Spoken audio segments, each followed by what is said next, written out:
Okay, start. Okay, so welcome to the 20th session of this series. And today, dependent on the sort of popular request, wanted the tumors to be, thanks for that. Right. Wanted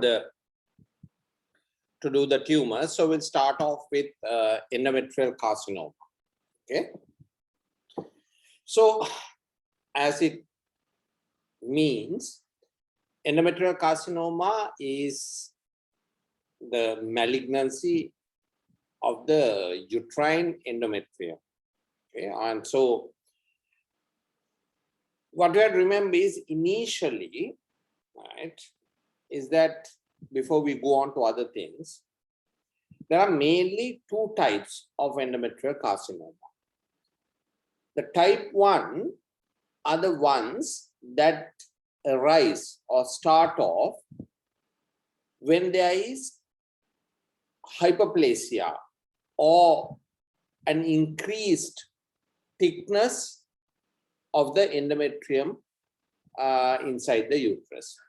So you have a very thick endometrium, and in that base we have a carcinoma, and usually it is a endometrioid type endometrial carcinoma, right? Do you understand? So this arises mainly due to the hyperstimulation of the endometrium by estrogens. So whenever there is a place where there is an increased production of estrogen and unopposed estrogen stimulation of the endometrium can become overstimulated, it becomes thick, and it becomes a cancer. And these are what we call endometrioid type endometrial carcinoma. Okay.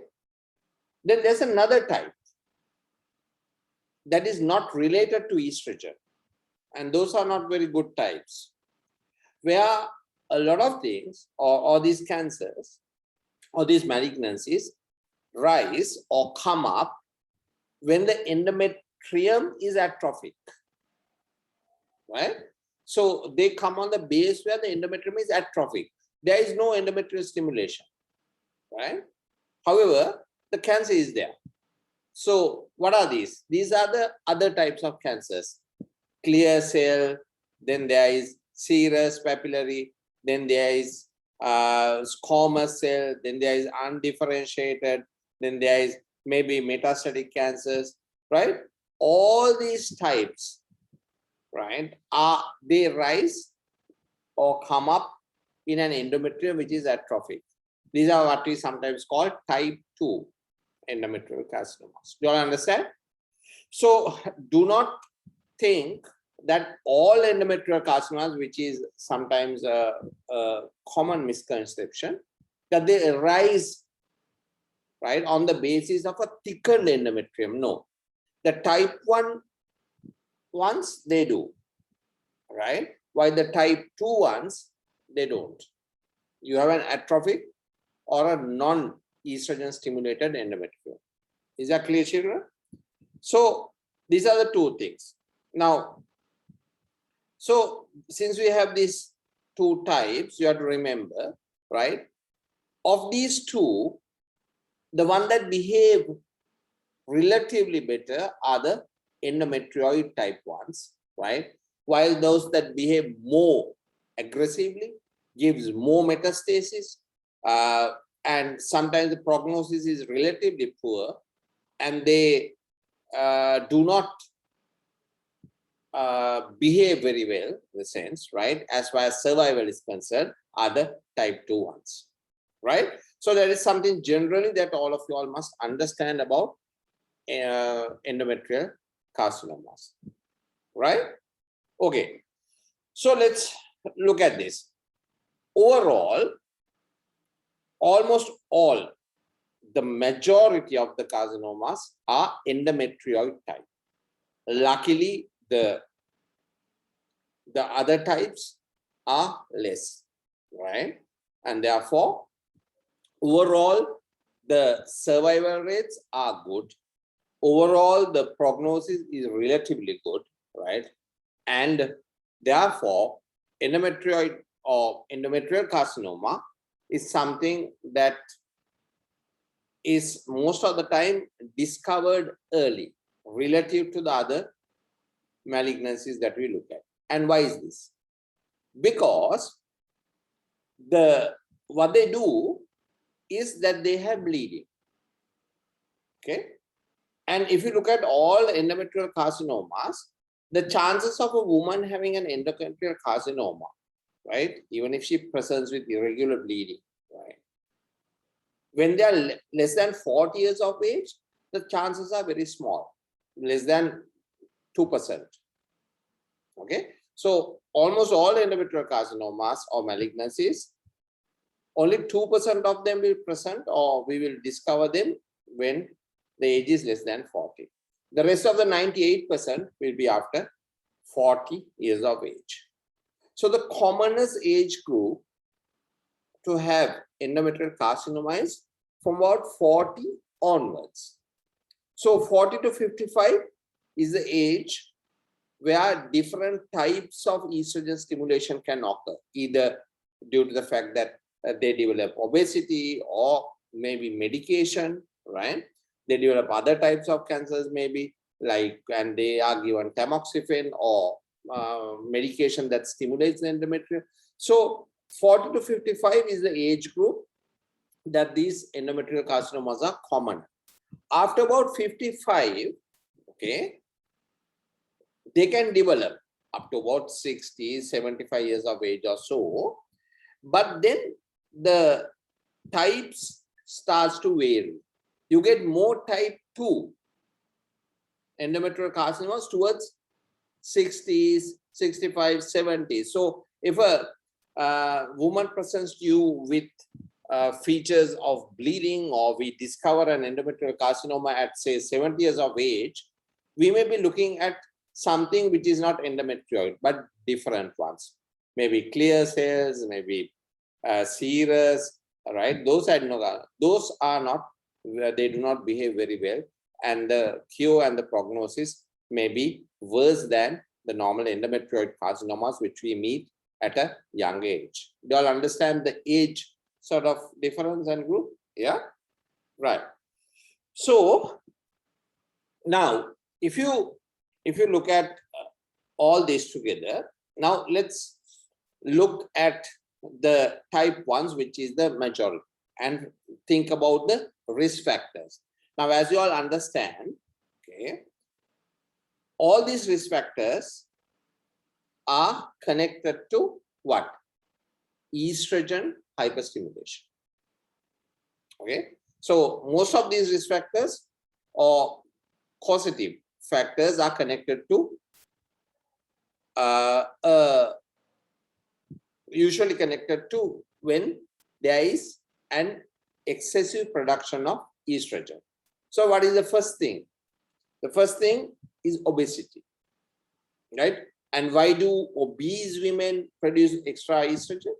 Is because in their fat tissues, in their peripheral tissues, androgens are converted by the enzyme aromatase into estrogen, right? So excessive fat, right, will cause an excess of estrogen, and therefore overweight obese women will have an excess of estrogen being produced in the peripheral tissue. That will cause, so therefore obese women have a higher incidence of endometrial carcinoma. Do you all understand? So endometrial obesity becomes a risk factor for women. That is number 1. Okay. Then any woman who is on tamoxifen therapy, right? For what? Tamoxifen is given when a woman is found to have breast carcinoma or estrogen receptor positive breast carcinoma, okay? And when that cancer is taken off and the breast is taken off, to prevent breast cancer in the other breast, or to prevent the recurrence of breast cancer, tamoxifen is used. Right? Now, what is tamoxifen? It's an estrogen antagonist. Okay? It antagonizes estrogen in the breast. So these are called SERMs, selective estrogen receptor modulators, right? And what does that mean?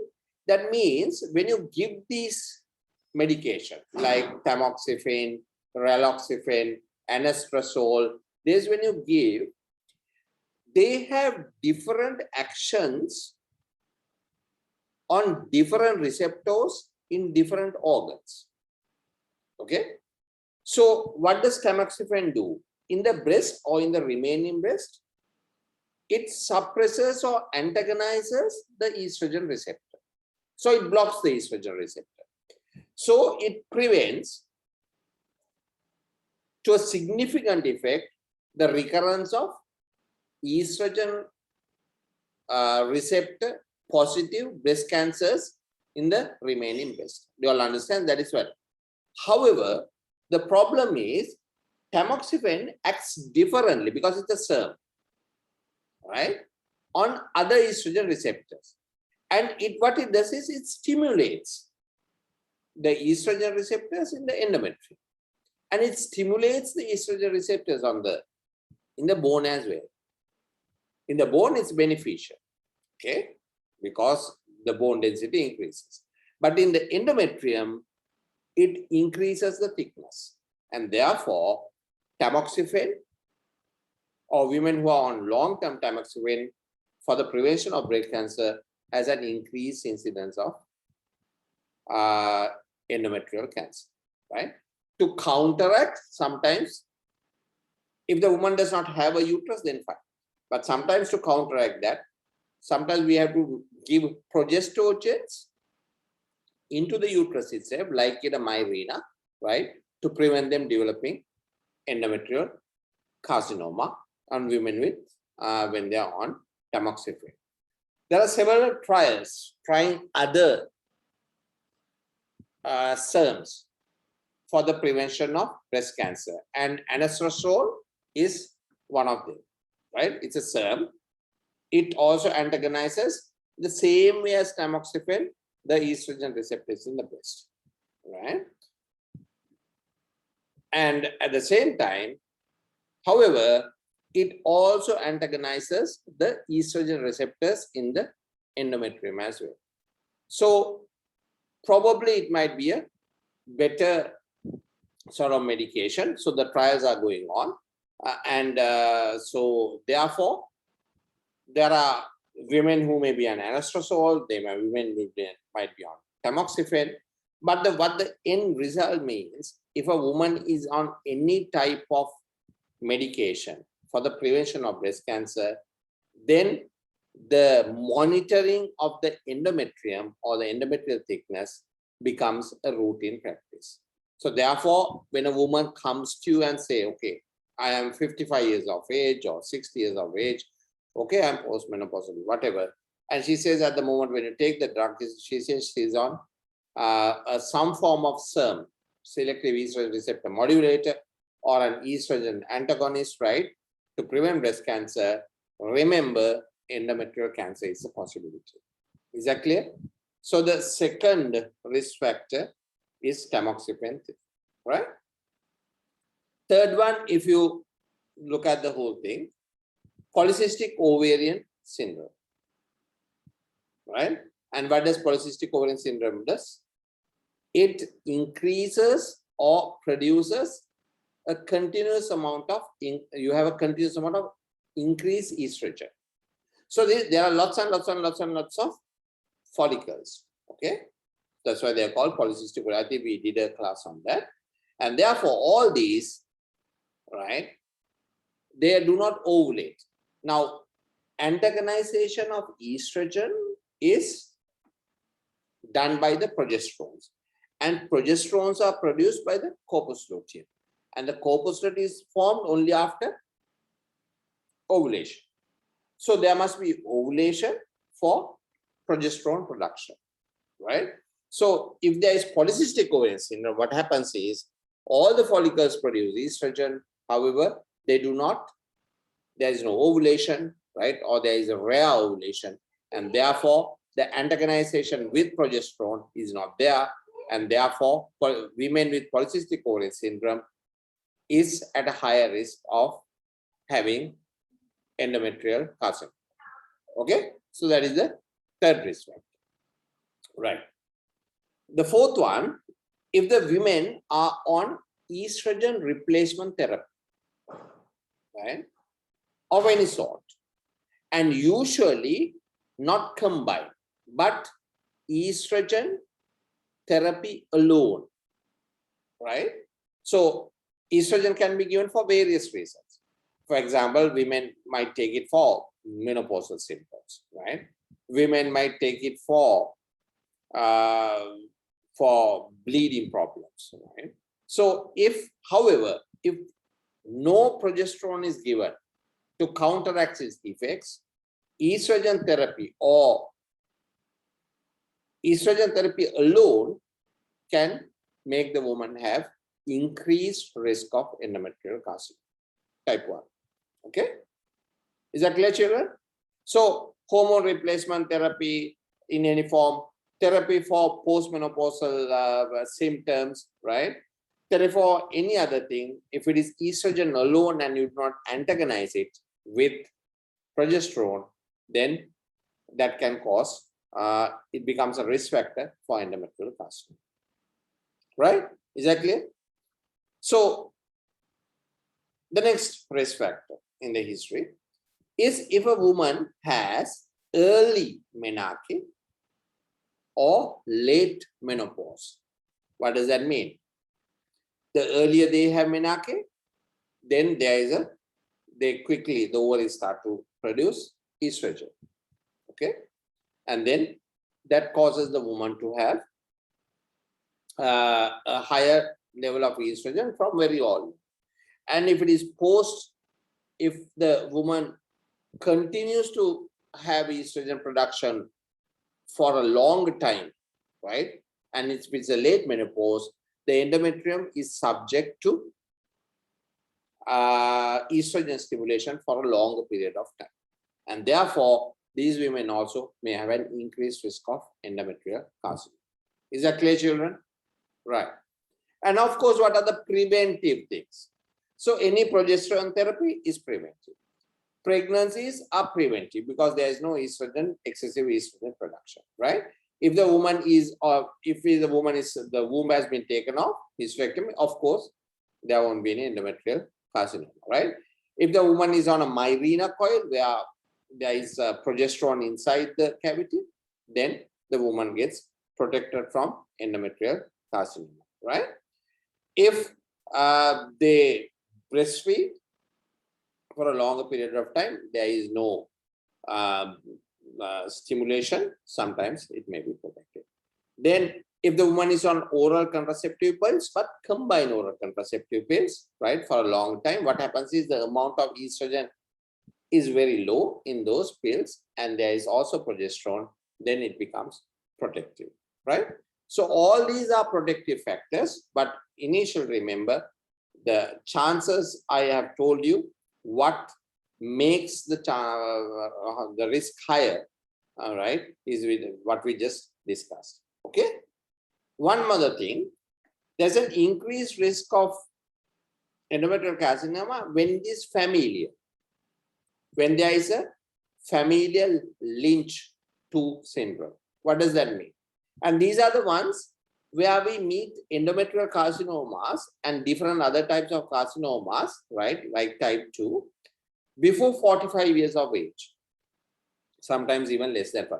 So if you meet different types of endometrial carcinomas, right, before 45 years of age, at a young age, there's a possibility it may be a familial syndrome. And what is this? It's called Lynch 2 or what? Non-polyposis colorectal malignancies, right? So these are what? There is an associated, these syndromes are, or the genetic predisposition for different types of tumors, right?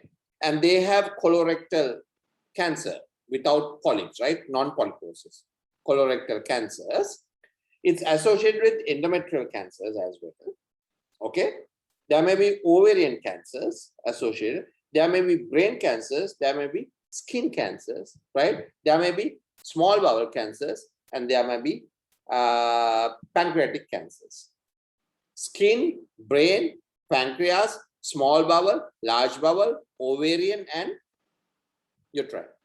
Okay, so these are the 7 which I remember. There are other things, but these are the main 7 which you remember, which is associated with Lynch type, Lynch 2 syndrome, or hereditary non-polyposis colorectal cancer, HNPCC. Is that clear, children? So there is also a risk factor for cancers, which endometrial cancers, which come when you find them at a young age, less than 45 years of age. Okay. So these are the general information that you need to understand about cancers, endometrial cancers. Now, if you look at these cancers, and if you look at the blood sample of the uterus itself, okay, we will understand exactly where it spreads to. See, the fundus of the uterus at the top connects the ovaries. There is the tube, there is the ovarian ligament and the ovaries, right? And then you have the round ligaments. Now the ovary derives its blood supply from the aorta, okay, through the infundibular pelvic ligament. And so the uterine blood vessels have an anastomosis with the ovarian blood vessels through the ovarian ligament. Okay, so if there's a cancer involving the top, there is a possibility that the metastasis will travel along the infundibular vein, and the first lymph nodes which they did are where? In the para-aortic lymph nodes. Okay, so the higher the tumor grade, the more malignant it is, the higher the myometrial invasion, right, and higher the stage of the cancer, right, the higher the chances that the para-aortic lymph nodes may be involved, right? For example, in stage 3, sometimes up to about 22% may be involved. The para-aortic lymph nodes may be involved, right? So up to what? Up to the renal vein. So they travel up right up to the renal vein. So up to the renal vein, the para-aortic lymph nodes may be involved. But that means that it has spread more than usual. Okay. The uterine artery comes from the anterior division of the internal iliac. Remember, you have the common iliac, right? You have the aorta, then you have the common iliacs, and the common iliacs divide into the external and the internal iliacs, right, children? And the internal iliac comes down, and there is a posterior branch and an anterior branch. Okay, from the anterior branch, the uterine artery goes or divides down and comes onto the uterus, right? So the venous supply is also the other way around. So the lymphs collected from the rest of the body, right, the rest of the body of the uterus will come along these and spread along the lymphatics of the internal, external, and the common iliacs, right? And because the obturator lymph nodes are also close, right, and there is a blood supply that connects these as well, so therefore they will also go along to the obturator nodes. You understand? So usually the immediate lymph node or invasion or the metastasis to the lymph nodes or the lymph node involved will go into what? not normally to the para-aortics, but usually to the internal, external, common iliacs, and then to the obturator means. Is that clear, children? Right? So you have to understand the blood supply and the venous drainage and the lymphatic supply to find out exactly where they are going. If the cancer goes into the uterine cervix and to the top of the vagina, okay, what are we talking about? We are talking about stages which are greater than 2, okay, right, which we'll discuss in a minute. Then, of course, these through these, they can go into the inguinal lymph nodes. They can go into the inguinal lymph nodes. They can go to other places. They can have distant metastasis. There can be lung mets, okay.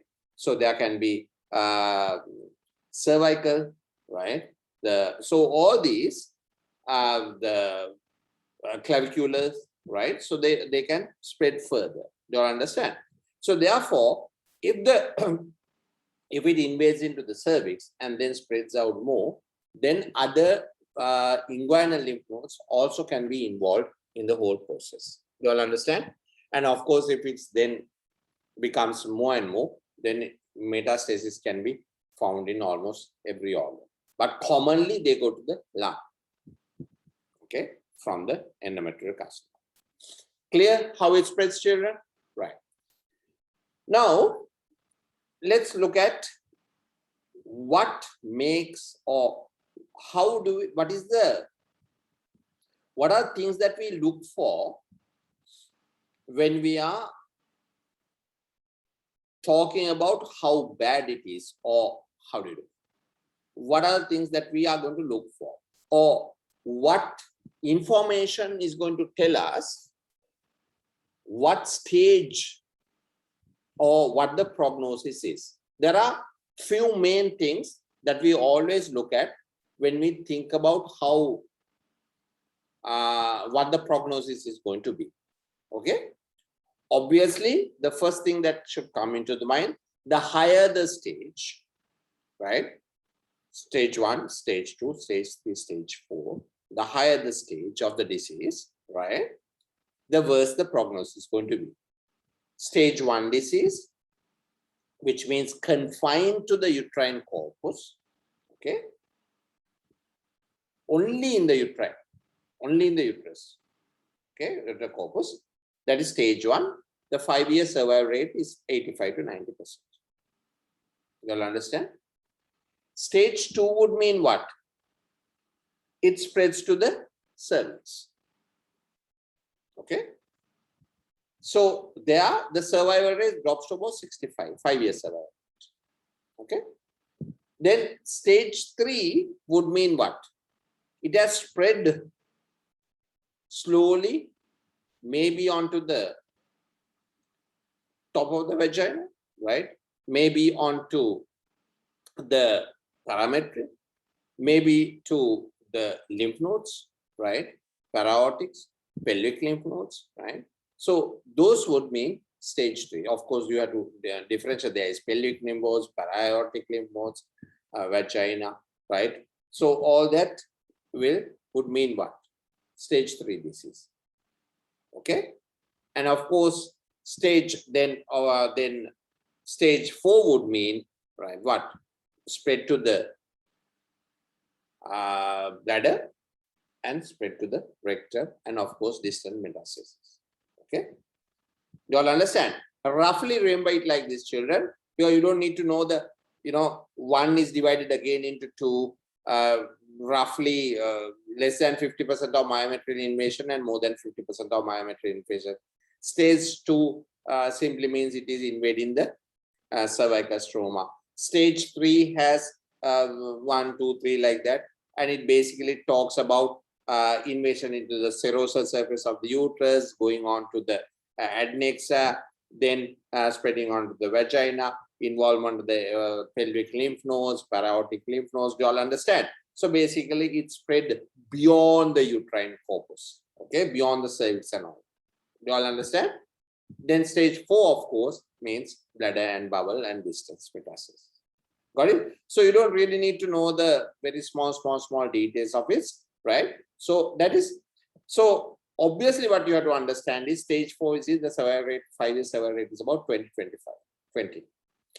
Stage 1, the survival rate is 5 years is about 85 or 90. 65, I think stage 3, I can remember, I think 45 or so overall, if you look at it. You all understand? So worse the prognosis when the stage is higher. Okay. What is the second factor that influences? Of course, age and time, right? If the age is far more, right, and then of course the prognosis is worse. Then what is very important is the type.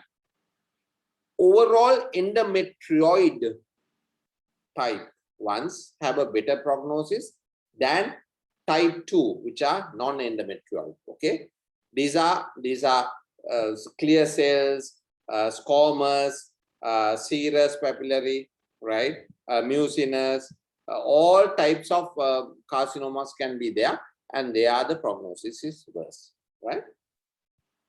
Then if there is lymphovascular invasion, right, in the histology, when you look at the histology, if there's lymphovascular invasion, that is the tumor cells have gone into the lymph, right, the vessels of the lymph, right, and that can be seen at histology, then the prognosis becomes a bit more worse, right?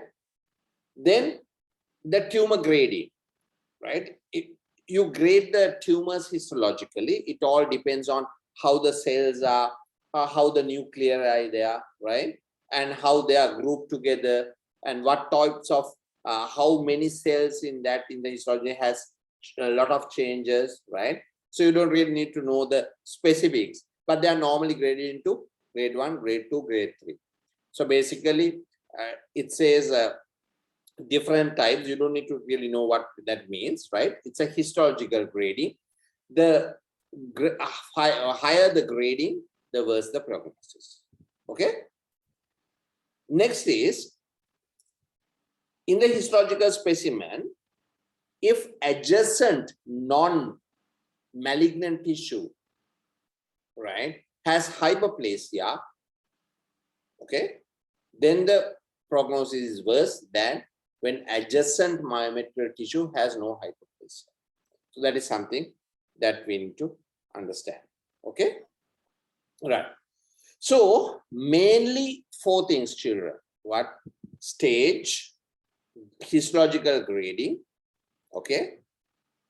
Third, type, histological subtype, right? And of course, the lymphovascular invasion. Those are the 4 things that is very important to talk about the prognosis. This is slightly above you all, right, at the MBBS level, but I just wanted you all to understand that you cannot just look at an endometrial or any type of tumor for that and just say offhand, okay, everything depends on the stage. You all understand?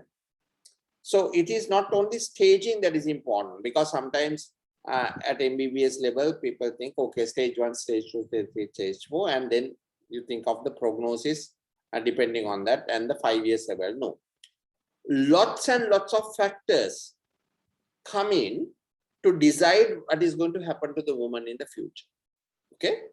And the 4 main ones are, remember, stage 1, staging, right? That is the actual physical spread of the disease. Okay. Then the grading, which the histology will look at the cells, its nuclear ATPR, the changes inside and everything, and then grade the disease. The third is lymphovascular invasion, whether it's present or not, right? And the 4th, what did I say? The histological subtype. Obviously, that means what? Whether it's endometrioid or clear cell or whatever. Do you understand? So all this will influence the prognosis, and plus all this individually will be taken into account by the oncologist, right? After surgery, if necessary, because sometimes stage 3 and 4 might, there may not be surgery. It may be other types of like chemotherapy and radiotherapy. All these factors will be taken into consideration when therapy or treatment is considered for this particular, right? So only by these, right, can the person taking care of the woman decide what needs to be done, whether it is surgery, whether it is chemotherapy, whether it is radiation, whether it is this first and surgery later, whether it's adjuvant therapy. All this will be decided on all these factors, right? Is that clear?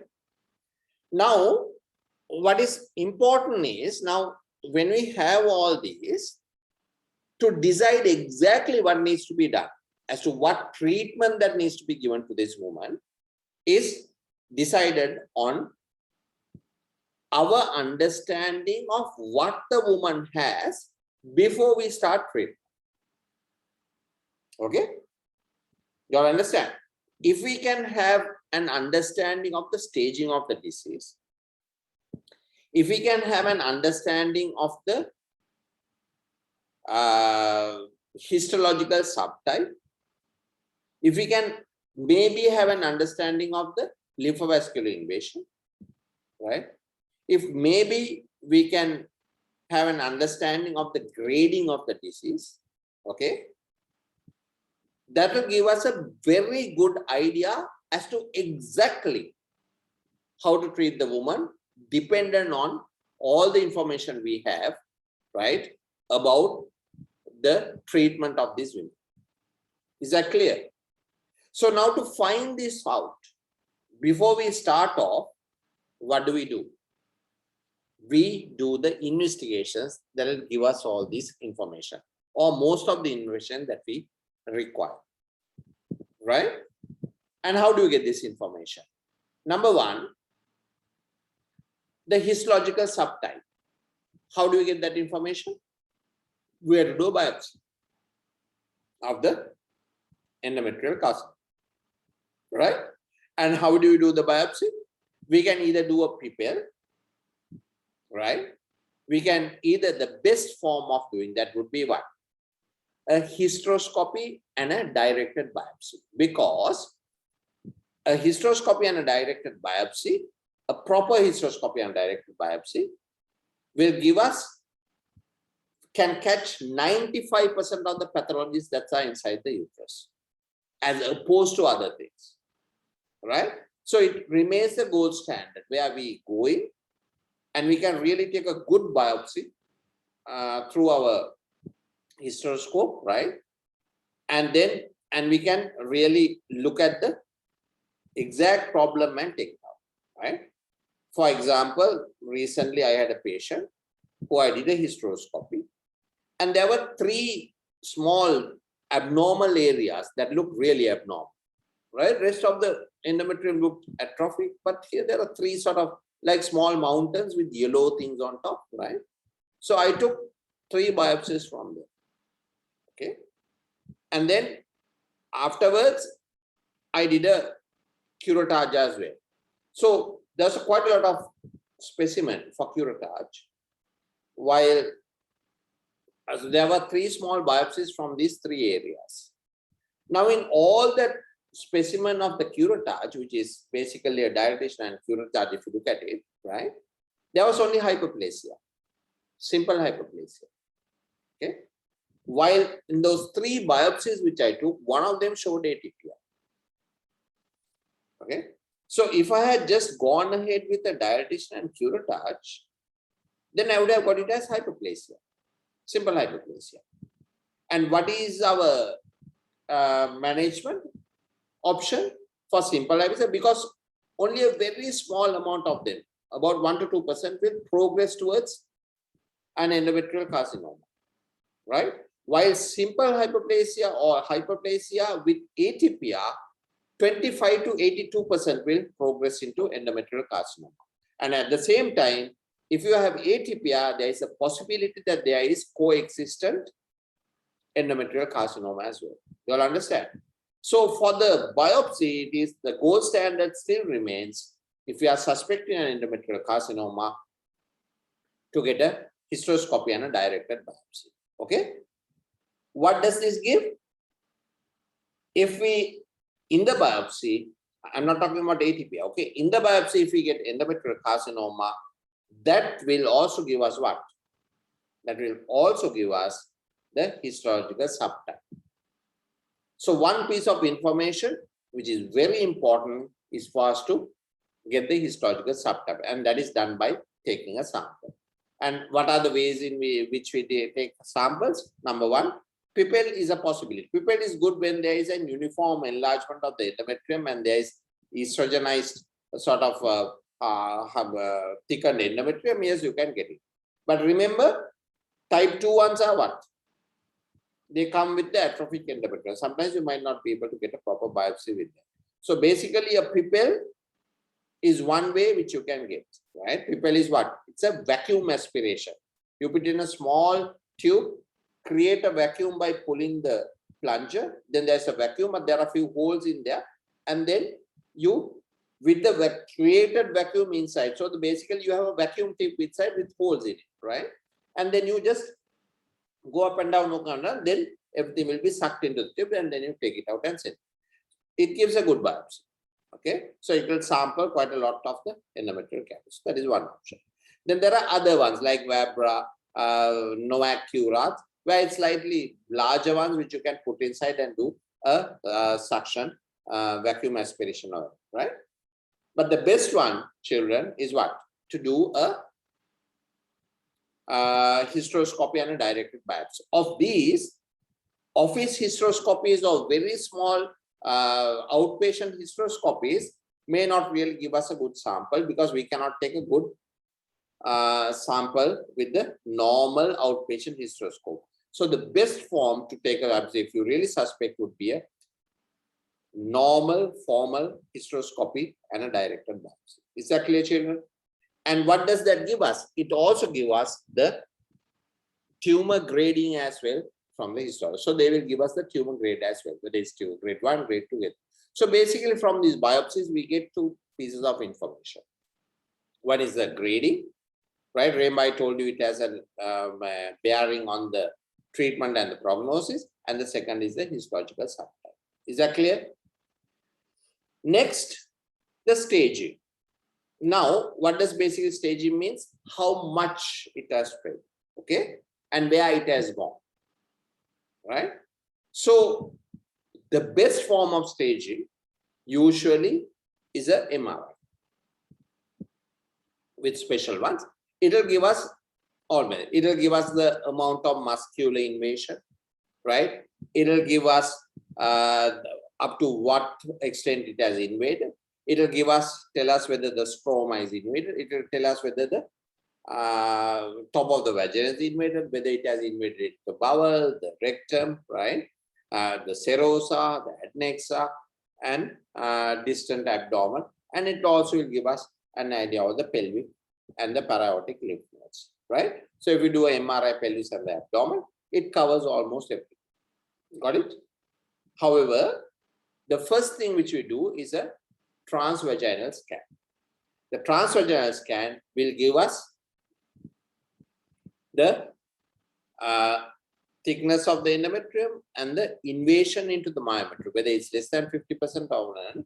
And it is also very, very sensitive, but probably the MRI is more sensitive. A CT can look at, computerized tomography can look at the lymph nodes of the paraortic, but it is not very good at looking at invasion of the myometrium and the adjacent soft tissues, right? For that, we need to perform a MRI. So basically, to look at the stage, the best form would probably be a MRI, right?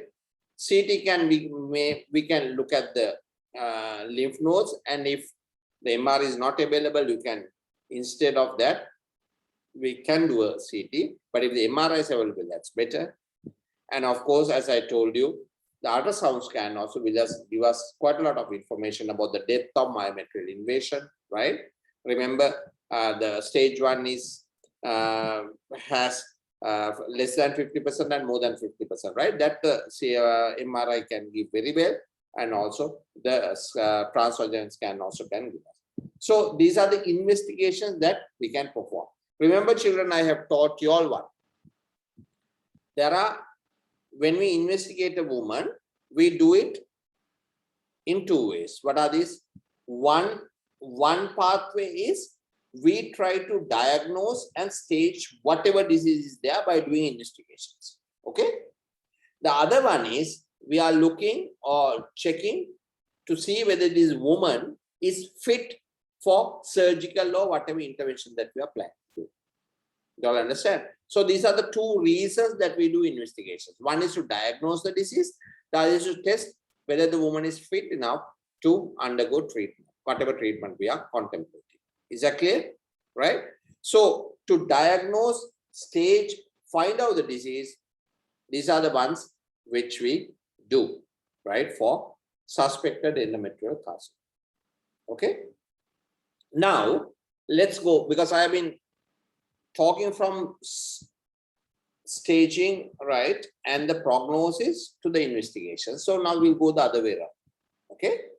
What I want you to do is to understand what we are talking about actually. Now, so remember the staging of the disease or how bad it is always surgico-pathological. You combine the surgery, right? And the final would be surgical, and then of course the pathological findings will tell us exactly, the histopathology will tell us exactly what the disease is by putting both together. Got it? Right. Now, how do these women present? Number one, the commonest presentation after menopause is postmenopausal bleeding. Okay. Postmenopausal bleeding in a woman. And what does postmenopausal mean? There has been a cessation of her period for 1 year. And then she presents with bleeding. Right? So the commonest presentation postmenopausal, one of the presentation postmenopausal, right? That is after menopause. Other women will present with abnormal uterine bleeding. Okay. So other women will present with abnormal uterine bleeding. So this may be, women less than 40, I told you 45, rarely present with other types like type 2 cancers, right? May not have attained, okay, but then they have irregular bleeding. Remember, cancers generally do not bleed regularly, which means they bleed for the period, heavy bleeding, and then doesn't bleed at all, then heavy bleeding, doesn't bleed at all. They don't do that. You will have irregular bleeding. Okay, so not confined to the period, the menses zone, right? However, if there's a lot of heavy bleeding, right, you might, or if the menses is prolonged, you might want to suspect and take an endometrial biopsy. Okay, and women who are having no menopause, but they continue to bleed until about 55, 56 years of age, in those women also you might need to suspect endometrial carcinoma as well.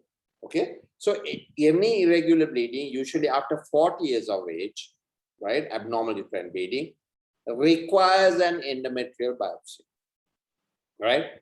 So 40 seems to be the cutoff mark, because less than 40, the chances of having endometrial malignancy is rare, 1 or 2%, unless otherwise it is a family. Okay, but most of the women will be over 40. So therefore, over 40 years of age, it is reasonable for us to take an endometrial biopsy in any way, maybe a PPL, maybe a QTART, anyway, to diagnose a pathology. Is that clear, children? Right? So that is number 1. So they present with postmenopausal bleeding, right? Otherwise, it's irregular. Of course, they can present with advanced stage disease, which is rare. Okay, they can have all the advanced stage of disease because of the metastasis. If there is mets in the lungs, then they will have shortness of breath and hemostasis. If there are mets in the kidney, they might have blood in the urine. If they have mets in the bladder, there will be hematuria, right? If they have mets in the bone, they will have severe bone pain and fractures. If they have mets in the liver, they will have jaundice, right? Because there will be liver enzymes will be out. Okay. If they have mets in the small bowel, they will have small bowel obstruction. Okay. If they have mets in the skin, right, they will have skin lesions, right? If it has spread to the pelvic side walls and involve the ureters, they will have severe backache due to hydroureter hydronephrosis. Okay. If they have gone into the nerves, they will have different kinds of severe pain depending on the nerve that is involved. You understand?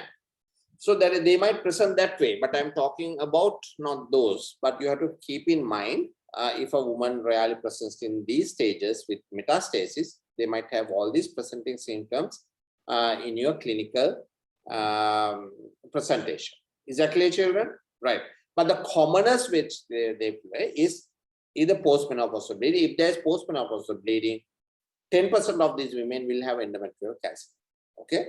However, after 40 years of age, the age group for endometrial cancer up to 40 to 55, these are not menopausal women, okay? And these will have the presentation with abnormal uterine bleeding. Is that clear, children? Then we come to postmenopausal women, a special period, right? And if these women are postmenopausal, the best form of triage, only postmenopausal women, children, the best way to find out whether this woman is having endometrial carcinoma or to triage is a transvaginal ultrasound scan. I'm not talking about perimenopausal women. Okay? You all understand? Perimenopausal women will present with different kinds of bleeding or metastasis. Postmenopausal women, when they present with postmenopausal bleeding, 10% of the women will have endometrial carcinoma. And the best way to triage these women is to do a transvaginal scan. In the transvaginal scan, it has been found if the endometrial thickness is less than or more than 5 millimeters, she needs to go for an endometrial biopsy. Okay? Less than 5 millimeters, or some take the cutoff as 4 millimeters, it's highly unlikely that it is endometrial carcinoma. Right? However, remember, there is a possibility there may be. So if it's less than 5 in postmenopausal one, if the thickness of the inside is less than 5 millimeters, in some it is 4 millimeters, then it's highly unlikely. So they can be reassured and sent home necessary. However, if it continues, then you might need to do an endometrial biopsy. The second warning sign is what? If there's fluid inside the endometrial cavity, they require an endometrial biopsy because there's no reason why they should be producing fluid. And the third thing that they go for an endometrial biopsy, if there's an irregular endometrium.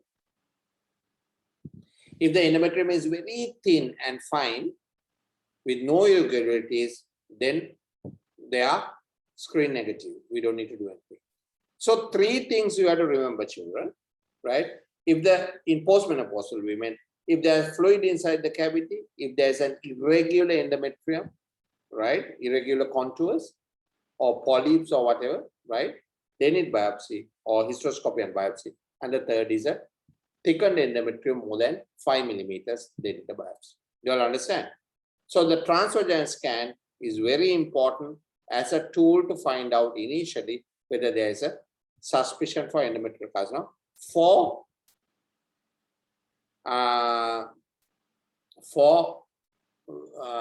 postmenopausal. Okay?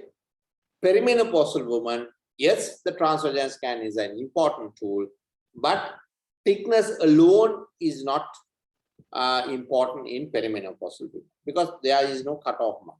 But however, if you find an irregular endometrium Have you found cystic and solid areas inside, right? Those will cause us to be suspicious. And of course, then next time is if you find myometrial invasion and different things are, then of course you need to go ahead and do the rest of the investigations, right? So that is what you have to remember about the postmenopausal women and the use of the transvaginal ultrasound scan for screening. It is so effective that you can, in a postmenopausal clinic or postmenopausal bleeding clinic dedicated, if a postmenopausal woman comes and she's bleeding, you can send her to the clinic, they do a transvaginal scan, and if it is not suspicious, then she's sent home. You'll understand the trial. The chance of her having endometrial carcinoma, if the endometrium is very thin, is very, very small. Got it? This is not true for perimenopausal women, children. Don't mix those two. Okay? There is no cutoff mark for endometrial thickness in perimenopausal women. That is women who are already still menstruating. Okay? It's only for postmenopausal women. Right? So these are the investigations and the way in which we look at bleeding, and this is the way we need to diagnose. Once we have got the histology, then of course I remember I told you that we need to stage the disease, grade the disease, and arrive at a conclusion as to exactly where it is, right, and what it is, and what organs are involved, and then you decide on the treatment. Is that clear so far? Any questions that you want to ask me?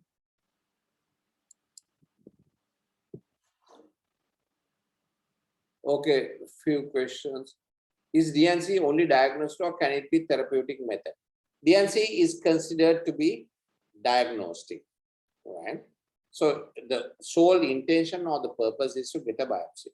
DNC is not considered ideal, and actually in other countries it is discouraged. You don't do DNCs now in other countries, but however we do it, because if the hysteroscope is not available, then we do go for a dilatation curettage. But it is not recommended as a method in most countries.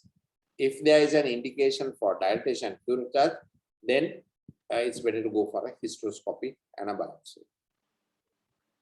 What's the device we use to do dilatation? Okay, those are called Hay-Gas dilators. Okay, so these are metal rods which are slightly curved, and they come in increasing sizes, right? So you put the smallest in, right? First do a vaginal examination, find out which direction the womb is. You put the dilate in, and then first you sound the uterus, and then you know exactly the length of the uterus, and therefore you hold the sound so that it is shorter than the total length of the uterus, and then you put it in so that your fingers are guarding and preventing it from going further and perforating the uterus. Then with each gradual size, you dilate until the size is reached where you can put in a uterine curate, right? So when the uterine curate can be put in, then you do the dilate. So a curettage, you have to, if you are doing a curettage, which is the old-fashioned method, then of course you have to do the anterior wall, the side walls, the posterior walls, the fundus, and the upper walls to take the curetage. Okay. So the device is called the Hay-Gas dilatation. During the perimenopausal period, they have abnormal uterine bleeding due to HPO dysfunction. Does that require a biopsy? Any abnormal uterine bleeding will require a biopsy after 40 years of age, right? Hypothalamic pituitary ovarian axis dysfunction is a diagnosis that comes later, but initially, even due to, if there's hyperestrogenism due to HPO dysfunction, then of course the uterus might be having an abnormal endometrium, which we need to treat. So yes, definitely we need to do a biopsy, right? Okay, so biopsies can come as different ones. Okay, they can come as endometrial carcinoma. They can give you the histological subtype, or they can have normal ones, just proliferative endometrium, then secretory endometrium. They can have hyperplasia with atypia and hyperplasia without atypia, right? And then they can have endometrial carcinoma. In the pre-malignant diseases, I was discussed what we do with hyperplasia with atypia and what we do with hyperplasia without atypia. Those are conditions that come before, or these are pre-malignant conditions, right, which we think. So now we are talking about endometrial carcinoma, right? Okay. So now we have discussed, to summarize what it means, what are the risk factors which we have discussed. Okay. We have discussed how what are the factors affecting the outcome, okay, which are surgical and surgical pathological. Okay, I've discussed those, and then I have told you how to investigate this disease so that we get the information which we require to treat the disease. Okay, and I have spoken especially about postmenopausal women and what are the investigations, how a transvaginal scan is used as a tool to triage these women, right, to find out whether they have endometrial carcinoma, right? And I've told you about the difference between perimenopausal and postmenopausal. Remember, there are no cutoff marks in the perimenopausal, but there are cutoff marks in the endometrium for postmenopausal women. Is that clear? Right? So this is what we have discussed so far. And I have roughly spoken to you about the stages. Stage 1, stage 2, stage 3, stage 4. This is the spread of the disease. I have spoken to you about the possible survival rates, and of course not only staging, but there are so many prognostic factors to think about, or associated factors that will have an influence on the prognosis and the outcome of the disease. That will include age, comorbidities, weight, surgical expertise available, right? Then the staging, subtype, everything will come into play when you think about what's going to happen to the woman. Is that clear, children? Right. So now let's get on to treatment. In early stage disease, in stage 1 and 2, right, the mainstay of disease is surgery. Especially in the early stages, the best form of treatment, if there is no spread, especially to the cervical body, okay, stage 2, the first stage, the best form of treatment is hysterectomy, right?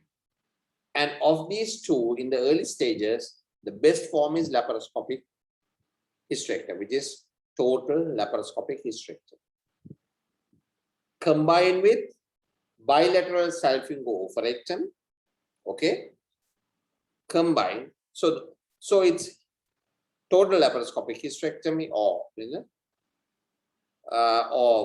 abdominal hysterectomy. So you can do that as well. Hysterectomy with a bilateral salpingo-oophorectomy. This is the standard treatment for early stage disease. Okay. Now, as grading increases, as if it goes on to the cervix, when there's invasion of the cervix, then it becomes a bit like cervical carcinoma. You don't understand? So therefore, when the cervical stroma is involved, and if it spreads even to the upper part of the vagina, right, then that is stage 2, and then stage 3 also beginning, okay?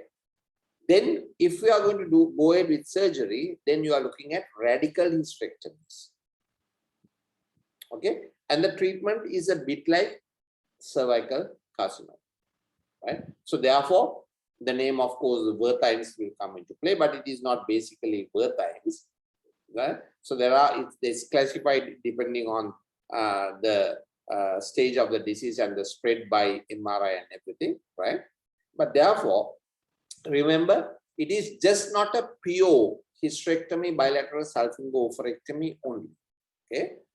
There are sometimes, if it goes to the cervix, then it becomes a radical hysterectomy type surgery. And the extent of the radical hysterectomy will change depending on the increase in stage and the histological subtype. Got it? In addition to this, what are the other things that can be removed or combined with, depending on the stage and the histological subtype? You can add pelvic lymphadenectomy and para-aortic lymphadenectomy. And you can add an omentectomy, and also at the same time, of course, you can do peritoneal washings to add to these or get a complete understanding of what is happening. You all understand? So doing a pelvic lymphadenectomy at what and when, there are controversies. Okay, whether pelvic lymphadenectomy needs to be done or not, there are some controversies. At what stage they need to be done, whether they contribute towards a better outcome or not, it's a bit of a controversy, because the pelvic lymph nodes also can be, we can treat them with radiotherapy, and these lymph nodes can be targeted. The para-aortics also can be treated with radiotherapy. So whether to do in different stages pelvic lymphadenectomy or para-aortic lymphadenectomy, whether it is an addition, how good it is still not an entirely resolved problem. You all understand? So if you ask for a standard treatment for early stage endometrial carcinoma, the standard treatment is hysterectomy, bilateral salpingo-oophorectomy, salpingo-oophorectomy. Additionally, pelvic lymphadenectomy, para-aortic lymphadenectomy, omentectomy, and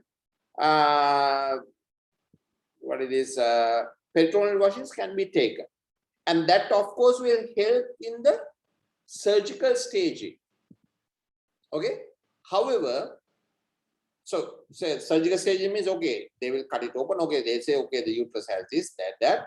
Then, okay, this pelvic lymph nodes also has this metastasis, cancer cells, and the para-aortic also has. If we have done a clearance of all those. But however, that does not necessarily, although surgical staging, we have got a perfect sort of surgical staging, that does not necessarily increase the outcome and the prognosis of woman, because the para-aortics and the pelvics can also be treated by radiotherapy. And if the para-aortics and pelvic lymph nodes are positive, the woman will anyway need radiotherapy. Do you all understand? So that is why there is a controversy. Okay, because from what you get when you have a total uterus out, right, with the bilateral salpingo-oophorectomy, then the histopathologist will tell us the subtype and the grading of the tumor. And they will also talk about lymphovascular invasion and what has happened to the adjacent myometric tissue. Dependent on that, we can postulate whether the lymph nodes are involved or not. And dependent on that histological findings, we will decide on radiotherapy and maybe chemotherapy at a later stage. Do you all understand? So anyway, the woman will get radiotherapy depending on the histological subtypes and the lymphovascular invasion and so on and so forth, only from those specimens. So therefore, that is why there's a controversy that exists as to whether the pelvic lymph nodes and the para-aortics needs to be cleared, right? So depending on the expertise and the centers, different approaches may be there. But remember, for you all, you have to understand that these approaches may change. So definitely 100% hysterectomy, whether it's laparoscopic or open, right? Doesn't matter. Hysterectomy and bilateral salpingo-oophorectomy. Additives, or just depending on the stage, it might be pelvic lymphadenectomy, para-aortic lymphadenectomy, and omentectomy and peritoneal washing. If you know that, that is more than enough. Is that clear? Then comes in more advanced stages, right? In more advanced stages, right? If it's cervical, if the cervix is involved, we are looking at a radical hysterectomy as well. Then, of course, radical hysterectomy itself, definitely pelvic lymphadenectomy is going to be performed. Do you understand? So if the cervix is involved, we are looking at pelvic lymphadenectomy as well. And there's a possibility they might do para-aortic, because it seems that the involvement is higher. So therefore, it becomes a debulking procedure, right? You get more tumor out, it increases the prognosis, right? And then as stage advances, then you add on different types. And one is radiotherapy. For you all, what you have to understand is, it is external beam radiation, which is given over the tummy into the pelvis. That is one way.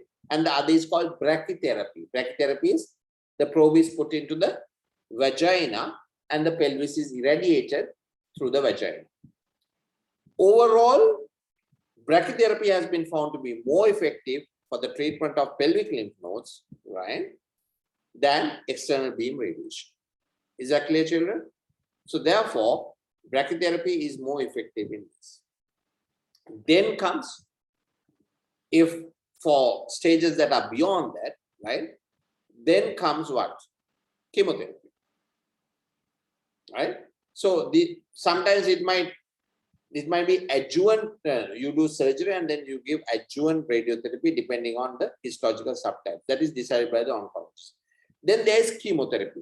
In stages later and there are distant metastases, right, where surgery is not possible, then chemotherapy may be an option. And chemotherapy is normally based on platinum-based, which are paclitaxel, which is then we have cisplatin, right? There are normally three are combined together, right? And doxorubicin, right? Those are the three things that. So if you just know paclitaxel, if you know cisplatin and doxorubicin, those are the common chemotherapeutic agents that can be given for this condition, and there is more than enough for you. Remember, sometimes it may be decided first to give chemotherapy, shrink the tumors, and then adjuvant surgery may be a possibility for debulking.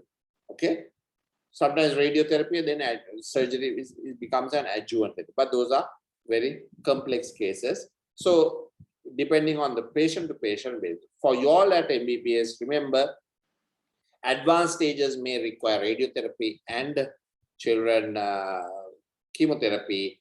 For radiotherapy, there are two basically, external beam and brachytherapy. Of those, brachytherapy is more effective in getting at the lymph nodes, right? However, they can, all these external radiation can cause, the commonest problem they cause is problems with diarrhea, right? And colitis, because the rectal mucosa and the bladder mucosa both can get involved in this, right? And therefore it destroys and changes the mucosa, and that causes a lot of problems and side effects, right? Of course, if you do lymphadenectomies, that can cause lymph to collect in the legs, and the legs can become very large as well, right? Lymphocysts can form.